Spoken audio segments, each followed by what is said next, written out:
এই ঈদে মেহমানদেরকে বিকালের নাস্তা হিসাবে এই ফালুদা দিতে পারেন।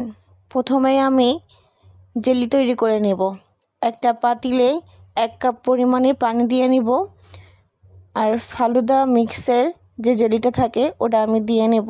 প্রায় 5 থেকে 6 মিনিট আমি এটা জাল দিয়ে নিব। জাল দিয়ে নেওয়া হয়ে গেলে একটা প্লেটে আমি ঢেলে নেব। ঠান্ডা হয়ে যখন আসবে তখন আমি ফ্রিজে রেখে দিব। আবারও একটা পাতিলে 1 লিটার পরিমাণের দুধ আমি দিয়ে নেব।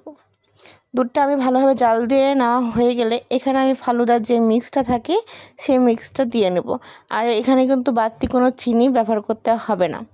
এটা আমি ভালোভাবে জাল দিয়ে নেওয়া হয়ে গেলে একদমই পুরা ঘন করে নামিয়ে নিব। দেখেন আমার কিন্তু অনেকটাই ঘন হয়ে এসেছে। এটা এখন আমি নামিয়ে নিব।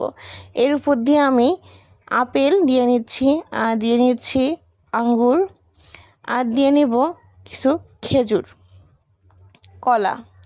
আপনারা চাইলে এখানে ডালিম, আনার, যাই হোক আপনারা আরও অনেক ধরনের ফল ব্যবহার করতে পারবেন। আমি আর কোনো ফল ব্যবহার করব না। এখন এটা আমি নামিয়ে নিব।